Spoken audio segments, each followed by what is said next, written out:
ঐক্যবদ্ধভাবে কাজ করবো, ঐক্যবদ্ধ করতে নাই।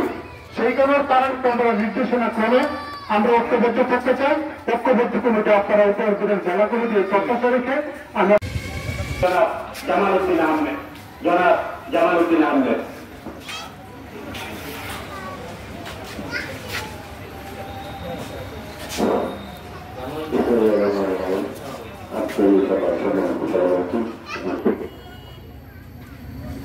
আজকে কাপাসিয়ার বিএনপির যে অবস্থা,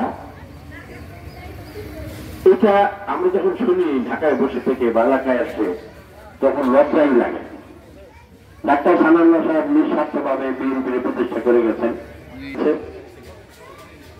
এই কমিটি যে প্রস্তাব উঠেছে আমি সবার তরফ থেকে তারা করে নাই, তো তারা কি আবার পুনরায় কমিটি করার যোগ্যতা রাখে?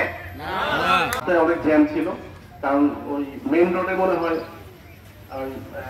গার্মেন্টস শ্রমিকরা কোনো ধর্মঘট করছে বা কিছু করছে, যার ফলে সবগুলো বাস ওই ভিতরে রাস্তায় ঢুকে গিয়েছিল, যার ফলে আমরা সকাল 8টায় রওনা দেওয়ার পরেও এখানে আসা